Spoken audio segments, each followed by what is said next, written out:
Channel पे आपका स्वागत है। आज मैं आपको बताने जाऊंगी सेविंग एंड इन्वेस्टमेंट्स के बारे में, जो कि फाइनेंशियल प्लानिंग का ये सेकंड टॉपिक है। और जैसे अगर आपने जैसे कि मेरे पहले की वीडियोस नहीं देखे हैं फाइनेंशियल प्लानिंग का, सो इसका जो लिंक है मैंने अपने डिस्क्रिप्शन बॉक्स में दे दिया है।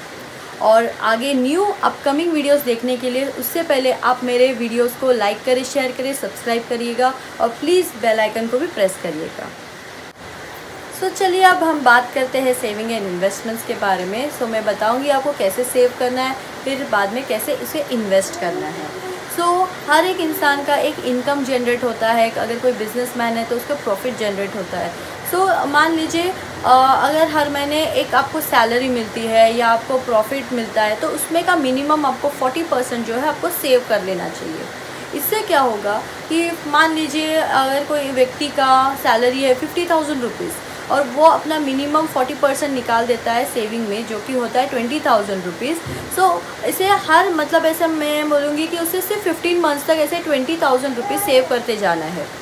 सो इससे क्या होगा, मैं अब 15 मंथ्स क्यों स्पेसिफाई कर रही हूँ, इससे क्या होगा कि उसे सिर्फ जो 20,000 वो सेव करते जाता है, 15 महीने में उसकी 6 महीने की सैलरी वो एक सिक्योर रख लेता है।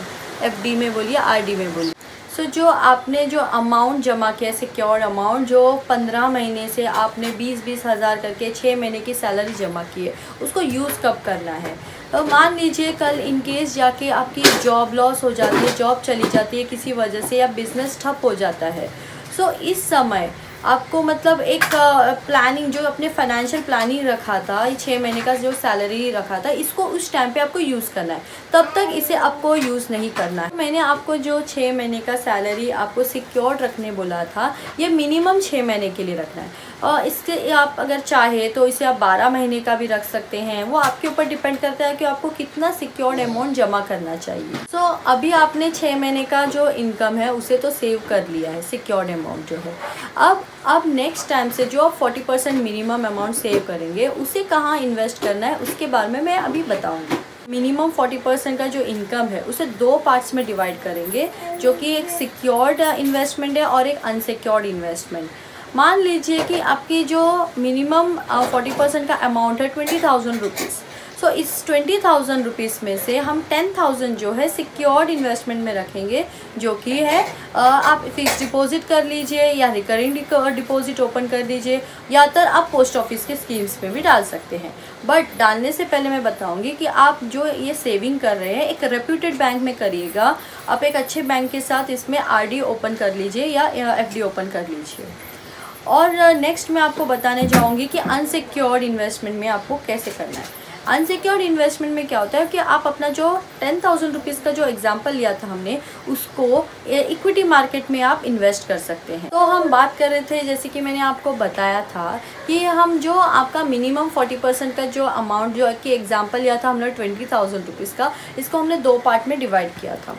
सो मैंने इसको 2 पार्ट में इसलिए डिवाइड किया है क्योंकि आपको इन केस कल जाके कोई इमरजेंसी आ गई अमाउंट की, कि जैसे कि आपके बच्चे के एजुकेशन के लिए, कोई वेडिंग के लिए, सो इस टाइम पे जो आपको लमसम अमाउंट का जो ज़रूरत पड़ेगा, उस टाइम पे ये आप सिक्योर्ड इन्वेस्टमेंट से ले सकते हैं। बट आप बात आती है अनसिक्योर्ड में, जो आप 10,000 इन्वेस्ट कर रहे हैं वहाँ पे भी। सो इसमें क्या होता है कि जब आपको इमरजेंसी आती है, उस टाइम पे इक्विटी मार्केट अच्छा नहीं परफॉर्म कर रहा है। जैसे कि मार्केट में फ्लक्चुएशन रहता है हमेशा, कभी मार्केट बहुत अच्छा परफॉर्म करता है, कभी कभी उसमें कोई कंपनीज डूब जाने से भी मार्केट में असर होता है। उस टाइम पे आपके इमरजेंसी के टाइम पे अगर मार्केट अच्छा परफॉर्म नहीं कर रहा है, तो आपके प्रिंसिपल अमाउंट पे भी इसका इफेक्ट जो असर है वो पड़ सकता है।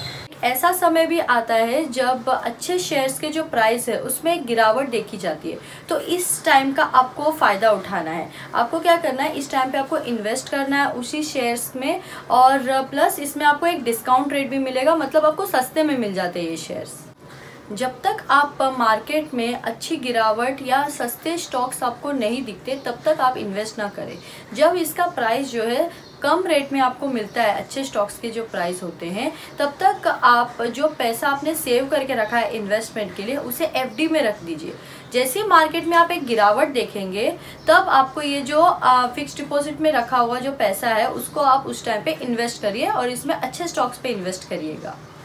और एक चीज़ मैं बताना चाहूँगी, अगर आप स्टॉक्स लेते हैं तो ये ना करें कि इसको शॉर्ट टर्म के लिए लीजिए, आप इसे लॉन्ग टर्म के लिए लीजिए। आपको लॉन्ग टर्म में रखोगे स्टॉक्स के, जो आपने जो इन्वेस्ट करा है स्टॉक्स में, इसका जो रिटर्न्स आएगा वो आपको बहुत अच्छा आएगा। इक्विटी में इन्वेस्ट करने के साथ ही में आपको गोल्ड में भी इन्वेस्ट करना चाहिए, बट इसमें जो इन्वेस्ट करने का जो आपका परसेंटेज होगा उसको बहुत ही कम रखिएगा।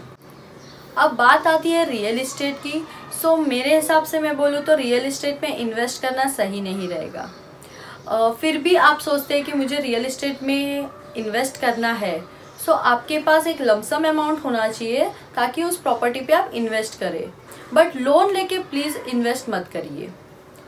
और जैसे कि अगर आप खुद के लिए घर लेना चाहते हैं या शॉप्स लेना चाहते हैं, मतलब कोई भी प्रॉपर्टी आप लेना चाहते हैं खुद के लिए, सो आप लोन लेके भी उस पर इन्वेस्ट कर सकते हैं।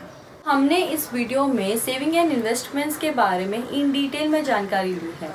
सो इसमें मैंने जिक्र भी किया था इक्विटी मार्केट में इन्वेस्ट करने का। सो आप सोच रहे होंगे कौन से फंड्स में इन्वेस्ट करना है, कौन से स्टॉक्स में इन्वेस्ट करना है। सो इसके ऊपर मैं एक डिटेल वीडियो भी बनाऊंगी जो आप देख सकते हैं आने वाले कुछ दिनों में। जैसे कि इक्विटी जो मार्केट होता है, ये एक ऐसा मार्केट है, मतलब एक ऐसा प्लेटफॉर्म है जहाँ पे आप कम समय में अच्छे रिटर्न्स मतलब एक्सपेक्ट कर सकते हैं। आपको इतना सेव कर लेना चाहिए अमाउंट, जब आप रिटायरमेंट लेते हो तब आपको ये जो आपने इन्वेस्ट किया है सेविंग्स में और इक्विटी मार्केट में, तो इससे जो इंटरेस्ट जनरेट होगा और डिविडेंड जनरेट होगा उससे आपका महीने का गुजारा हो जाए। इसी के साथ मैं इस वीडियो को एंड कर रही हूँ और मैं न्यू वीडियोस के साथ में आऊँगी फिर से। और मेरे प्लीज़ चैनल को लाइक करिए, शेयर करिए, सब्सक्राइब करिएगा। Thank you, bye bye.